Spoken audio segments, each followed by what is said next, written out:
इस वीडियो के बाद तुम फोड़ दोगे, मचा दोगे, आग लगा दोगे, बाप ऑफ ऑल स्ट्रेटजीज। वेल ऐसा कुछ नहीं होने वाला है इस वीडियो में। मैं एक फिजिक्स टीचर हूँ पिछले 8 साल से, तो मैं लॉजिकल बातें ही करूँगा। कुछ ऐसी स्ट्रेटजीज बताऊँगा जो एक्चुअली में काम करती हैं। ईजी किल टॉपिक्स बताऊँगा तुम्हारे को इस वीडियो में, मतलब ऐसे टॉपिक्स जो बड़ी ईजीली ख़त्म किए जा सकते हैं और रिटर्न में मार्क्स भी अच्छे खासे देखे जाने वाले हैं। 45 डेज़ की मैं डे वाइज प्लानिंग भी तुम्हारे साथ शेयर करूँगा इस वीडियो में। चलिए स्टार्ट करते हैं। तो देखिए, जेईई मेंस फर्स्ट अटैम्प्ट के लिए रफली आपके पास 45 to 60 डेज़ हैं। हालांकि कोई ऑफिशियल डेट आई नहीं है, बट लगभग इतना ही टाइम आपके पास है। एंड आपने अपनी तैयारी अभी तक स्टार्ट भी नहीं की है, या फिजिक्स की लैंग्वेज में बोला जाए तो आपकी वेलोसिटी ज़ीरो है, आप रेस्ट में हैं, आपकी किताबें भी रेस्ट में, मोमेंटम ज़ीरो है, काइनेटिक एनर्जी भी ज़ीरो है। एंड अगर आप किताबें उठाने की कोशिश भी करें, पढ़ने की कोशिश भी करें, मोशन में आने की कोशिश भी करें, तो इतने टाइम से ना पढ़ने का रिग्रेट, गिल्ट और पेरेंट्स, पड़ोसी, रिश्तेदारों की एक्सपेक्टेशंस, इतना टेंशन आपके ऊपर एग्जर्ट कर रही है, आपके दिमाग के ऊपर इतना टेंशन एग्जर्ट कर रही हैं कि आप किताब उठा ही नहीं पा रहे हैं, या फिर पढ़ने की कोशिश कर रहे हैं, दिमाग में कुछ जा नहीं रहा है। वेल आई थिंक मैं समझ सकता हूँ तुम्हारी प्रॉब्लम। हर रात की सुबह होती है, जब जागो तभी सवेरा, nothing is impossible and it's never too late. इन सब बातों का नारा लगाते हुए आगे आ जाते हैं भाई कुछ इंपॉर्टेंट छोटी मोटी मगर मोटी बातों के ऊपर। कुछ बातों का आपको ध्यान रखना पड़ेगा। अगर आप इतने कम टाइम में 45 से 50-60 दिनों में अगर आप अपने अच्छे खासे मार्क्स सिक्योर करना चाह रहे हैं, इतना सारा सिलेबस कंप्लीट करना चाह रहे हैं, तो ऑब्वियसली कुछ पॉइंट्स का आपको ध्यान रखना पड़ेगा। सबसे पहला पॉइंट तो ये है, पढ़ लो एक बार इसको, क्या लिखा हुआ है। ड्रेक भाई साहब हमारे क्या बता रहे हैं, काफ़ी रेलेवेंट मीम है ये। वैसे बहुत सारे स्टूडेंट्स को लगता है कि बस सारे सिलेबस की रीडिंग मार के चले जाएंगे, आखिरी के 40-50 दिन में फॉर्मूले पढ़ के चले जाएंगे ऊपर ऊपर से, 30 में से 15 क्वेश्चन तो फंस ही जाएंगे, है ना, 50% मार्क्स आ जाएंगे, बहुत है इतना तो। वेल ऐसा होता नहीं है एक्चुअली, ये बात ध्यान रखना और बहुत ध्यान से सुनो। अगर आप सिर्फ फॉर्मूला पढ़ के जा रहे हो, सिर्फ आप रीडिंग मार के जा रहे हो, तो जेईई मेंस का सवाल आपसे नहीं होगा, 100% नहीं होगा। जेईई मेंस के एग्ज़ाम में जो प्रेशर वाली कंडीशन होती है एग्ज़ाम की, उसमें अगर आपको एक भी सवाल सही करना है, तो उस एक सही सवाल के पीछे आपको घर पे कई सारे सवालों की प्रैक्टिस की हुई होनी ज़रूरी है। इवन बहुत सारे ऐसे स्टूडेंट जिन्होंने किसी टॉपिक के ऊपर 100-150 या बहुत अच्छी खासी प्रैक्टिस कर रखी होती है, वो भी एग्ज़ाम में आके सिली मिस्टेक करके जाते हैं। तो अगर आप ये सोच रहे हैं कि मैं सिर्फ फॉर्मूले पढ़ के चले जाऊंगा और मेरा काम चल जाएगा, ऐसा नहीं होगा। तो ये स्ट्रैटेजी तो बिल्कुल भी काम नहीं करती है। आपको क्या करना है, जितना करना है अच्छे से करना है। इससे कोई फ़र्क नहीं पड़ता कि आप कितना या कितने चैप्टर्स कर रहे हैं। जैसे 35 में से ज़रूरी नहीं कि आपको 35 के 35 करने हैं। आप 15 चैप्टर करके चले जाओ, 16 चैप्टर करके चले जाओ, 10 चैप्टर करके चले जाओ, लेकिन जितने भी चैप्टर आप करो वो आपको बिल्कुल अच्छे से करने हैं, तभी आप कुछ मार्क्स लेके आ पाएंगे जेईई मेंस में। ये बात एकदम क्लियर हो जानी चाहिए। इसी से रिलेटेड मैंने एक रूल भी बना रखा है, 60% रूल। ये जैसे 60% अगर आपके मार्क्स आ जाए जेईई मेंस में तो मज़ा ही आ जाए एक तरह से, क्योंकि अच्छे खासे मार्क्स होते हैं, डिसेंट स्कोर होता है 60%। बहुत सारे स्टूडेंट क्या करते हैं कि उनको ऐसा लगता है कि अगर मैं सारे चैप्टर्स 60% करके चला जाऊँ, सारे चैप्टर्स अगर मैं 60% करके चला जाऊं तो मेरे 60% के आसपास मार्क्स आ जाएंगे। वेल ऐसा नहीं है, क्योंकि आपने कोई भी चैप्टर तो पूरा किया ही नहीं। हो सकता है कि वहाँ से सवाल पूछ लिया जाए, उस 40% से सवाल पूछ लिया जाए जो आप छोड़ के गए हुए हैं। इवन इतनी सारी मेहनत करने के बाद, देखो कितनी मेहनत की आपने, 10 चैप्टर किए, 60% इतनी मेहनत की आपने, लेकिन फिर भी आपके मार्क्स 0 आ रहे। तो ये कितनी बेवकूफ़ी है। आपको करना क्या चाहिए कि 10 में से भले ही आप 6 चैप्टर करो, भले ही 10 में से आप 6 चैप्टर करो, 60% सिलेबस करो, लेकिन उनको 100% तरीके से करो, ताकि उनमें से अगर एक भी सवाल आए तो आप उसको अच्छे से कर पाएँ। तो इसमें देखो मेहनत तो उतनी लग रही है जितनी पहले वाले केस में लग रही थी, लेकिन इस बार आपके अच्छे मार्क्स आ रहे हैं। इसमें आपको मेहनत जो आप करते हैं उसका रिवॉर्ड भी तो मिलना चाहिए। बताओ कितनी सैड सिचुएशन होगी कि भाई किसी इंसान ने इलेक्ट्रोस्टैटिक पूरा का पूरा चैप्टर पढ़ लिया और लास्ट में कंडक्टर वाली प्रॉपर्टीज़ उसने छोड़ दी कि ठीक है हो गया बस, है कि नहीं, और पता चला सवाल कंडक्टर से ही आ गया। तो कितना बड़ा बेवकूफ़ी ये हुई है, बताओ, मेहनत वेस्ट चली गई आपकी। इससे बेटर ये है कि दूसरे चैप्टर पे आप जंप तभी करें जब आपका ये वाला जो करंट चैप्टर जो आप पढ़ रहे हैं ये आपका 100% तरीके से कंप्लीट है। हर कोने से, अगर किसी भी कोने से सवाल पूछ लिया जाए तो उसको आप कर पाएँ, इस तरीके से आपको करना है। इन शॉर्ट मैं ये बोलना चाह रहा हूँ कि आपको 60% को 100% करना है, ना कि 100% को 60%। समझ में आ रही है बात? चलिए आगे बढ़ते हैं इसी के साथ। Stand alone chapters. देखो, फिजिक्स में बहुत सारे चैप्टर्स इंटर रिलेटेड होते हैं। जैसे अगर कोई मुझसे पूछ रहा है कि इंपॉर्टेंट चैप्टर बताओ सर फिजिक्स का, तो मैं बोलूँगा rigid body rotation, RBD, rotational motion जिसको बोलते हैं। लेकिन रोटेशनल मोशन मैं अभी सजेस्ट नहीं करूँगा तुम्हारे को, क्योंकि रोटेशनल मोशन चैप्टर करने के लिए आपको 6-7 चैप्टर्स किए हुए होने चाहिए। जैसे NLM, friction, work power energy, circular motion, centre of mass, बहुत सारी चीज़ें आपको पता होनी चाहिए। सब इंटर रिलेटेड है फिजिक्स में।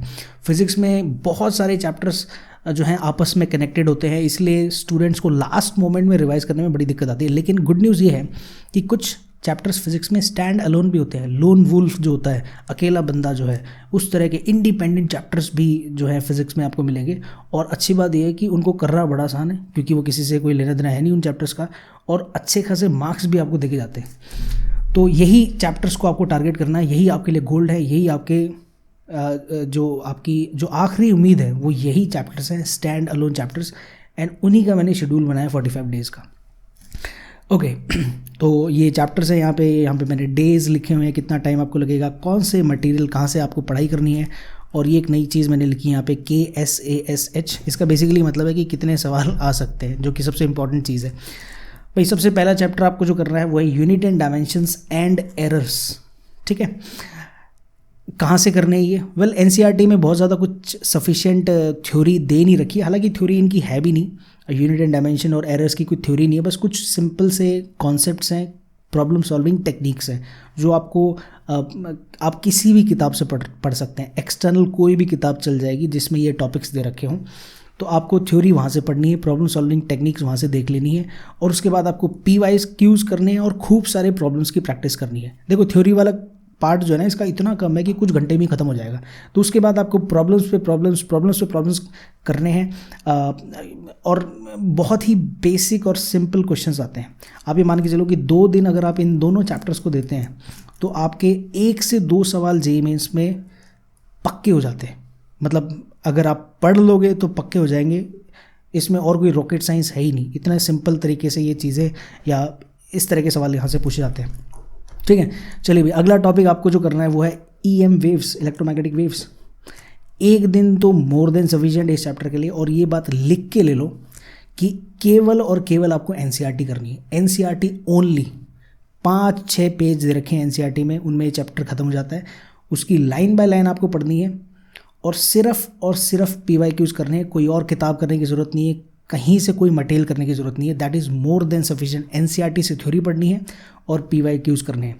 पिछले कुछ सालों में इतने सारे सवाल पूछ लिए गए ना इस चैप्टर से, अलग अलग सेट्स में, तो बेसिकली क्या है ना कि सारे कॉन्सेप्ट्स कवर हो गए और इनफैक्ट रिपीट होने लग रहे हैं अब तो आप PYQs कर लेंगे तो आपका ये जो एक क्वेश्चन आना है ये पक्का हो जाएगा, 100% पक्का हो जाएगा, अगर आपने सारे PYQs अच्छे से समझ लिए तो। समझ में आई बात? चलिए आगे बढ़ते हैं। ये कुछ और इंडिपेंडेंट टॉपिक्स यहाँ पे मैंने लिखे हैं। ओके, तो अच्छा खासा टाइम भी मैंने दिया है। देखो 6, 4, 1, 5, 5 अच्छे खासे जो सवाल हैं वो भी आ सकते हैं इससे, 2 से 3, 1 से 2, 2 से, तो मतलब आपका जो मार्क्स का जो जुगाड़ है वो इन चैप्टर से होने वाला है। अच्छी बात यह है कि इंडिपेंडेंट है, modern physics and nuclear physics, कोई लेना देना नहीं है किसी टॉपिक से। सबसे अच्छी बात यह है कि ये टॉपिक केमिस्ट्री में भी आते हैं, तो 1 से मतलब 2 सब्जेक्ट का भला हो जाएगा आपका। 6 दिन मैंने दिए हैं, 6 दिन मोर देन सफिशिएंट है। इनफैक्ट बहुत सारे इंस्टीट्यूट्स में तो 4-5 दिन में ख़त्म कर देते हैं इन टॉपिक्स को। 6 दिन मैं दे रहा हूँ तुम्हारे को, तो I think that is more than sufficient. और अच्छी बात है कि NCERT से ही करनी थ्योरी, और किसी किताब से पढ़ने की ज़रूरत नहीं है। NCERT में मोर देन सफिशिएंट दे रखा है। प्रॉब्लम हालांकि थोड़े से NCERT में कम है, तो उसके लिए आपकी एक्सटर्नल किताब से प्रॉब्लम्स की प्रैक्टिस करें। PYQs तो सभी के ही करने ज़रूरी है, ये मान के चलो। तो NCERT से थ्योरी करनी है, लाइन बाय लाइन चार्ट लेनी है NCERT, और प्रॉब्लम के लिए एक्सटर्नल कोई किताब से कर लो। कौन सी किताब से करें सर? वेल कोई भी चल जाएगी, आपको सवाल ही तो करने हैं, आपको थ्योरी थोड़ी पढ़नी है। तो क्वेश्चंस जिस किताब में अच्छे खासे हों वहाँ से कर लो। 6 दिन में 2 से 3 सवाल आप ये मान के चलो कि ये 2 से 3 ऐसे सवाल हैं जो आप टारगेट कर सकते हैं, जिनसे आप उम्मीद कर सकते हैं कि ये आपके सही हो जाएंगे। अगला चैप्टर है सेमीकंडक्टर। एनसीईआरटी से पढ़ लो भैया, एनसीईआरटी मोर देन सफिशिएंट है सेमीकंडक्टर के लिए, स्पेशली थ्योरेटिकल पार्ट के लिए। और प्रॉब्लम्स के लिए आप पीवाई की यूज़ करो और कोई एक्सटर्नल किताब करो। 4 दिन तो मतलब 4 दिन में तो आप ज्ञानी बन जाओगे सेमीकंडक्टर के, और 1 से 2 सवाल ही आपको दे के जाएगा बढ़िया तरीके से।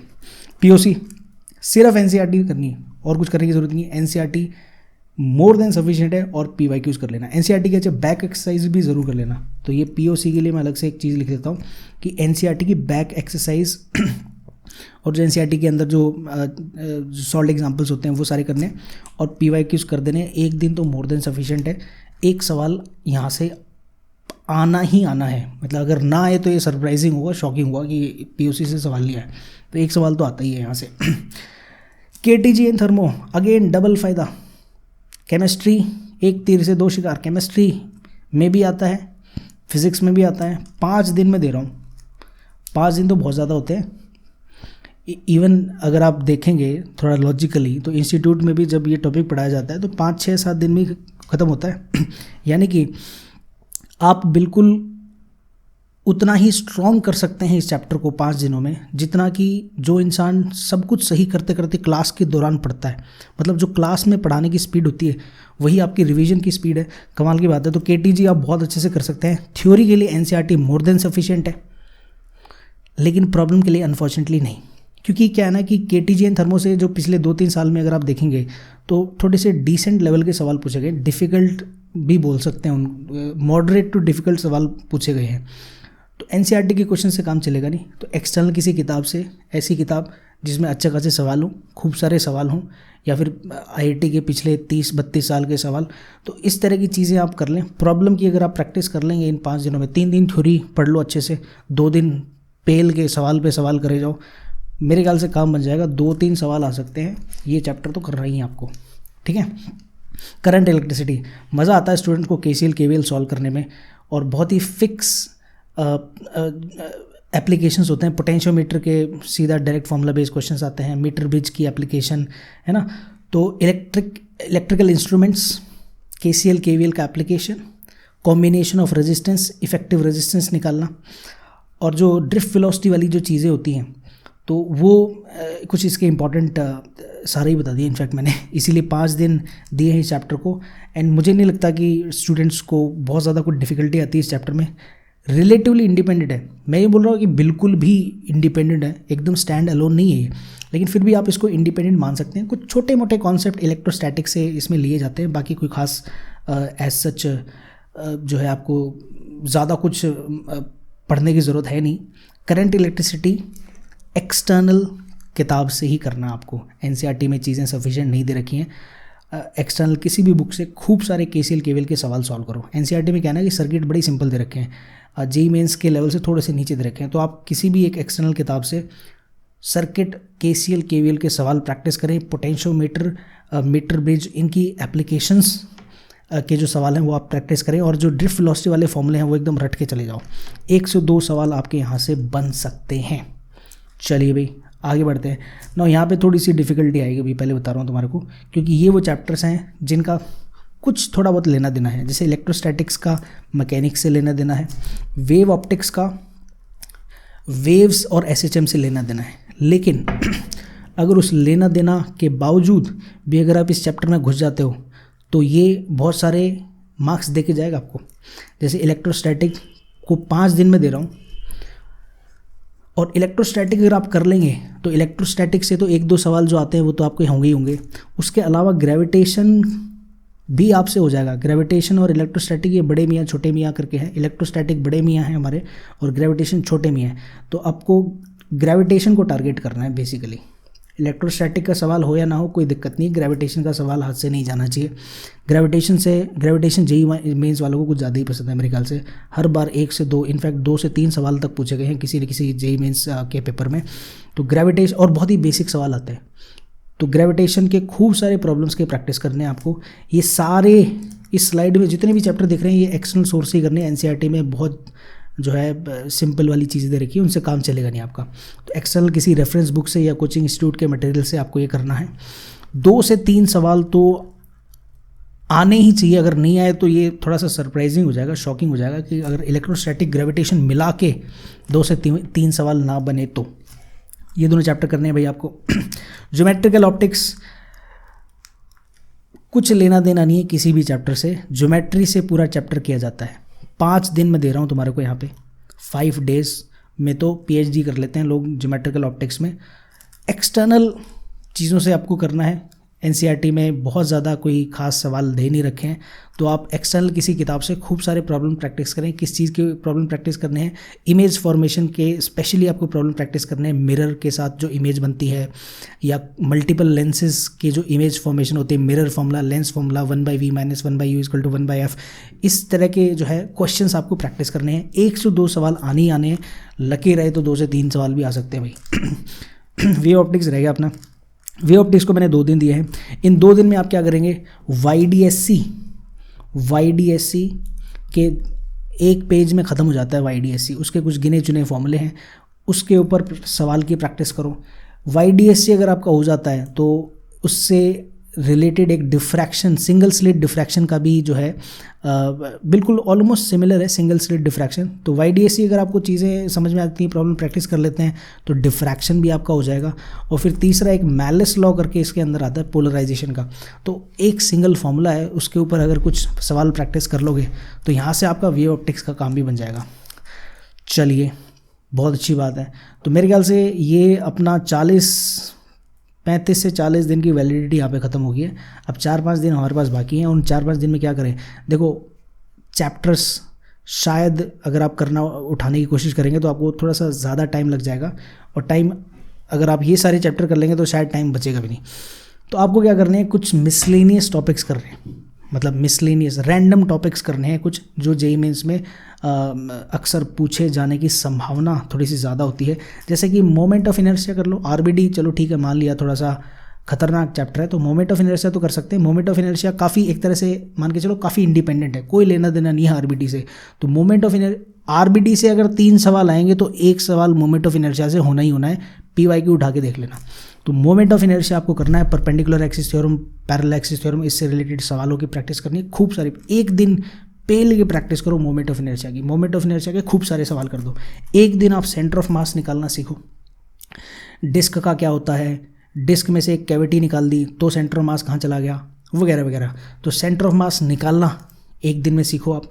एक दिन आप कोलिजन को दो, कोलिजन के सवाल करो, हेड ऑन कोलिजन के, इलास्टिक कोलिजन, ये कोलिजन, वो collision, energy loss, momentum conservation, वगैरह वगैरह। कोलिजन के प्रैक्टिस करो प्रॉब्लम्स भाई एक दिन।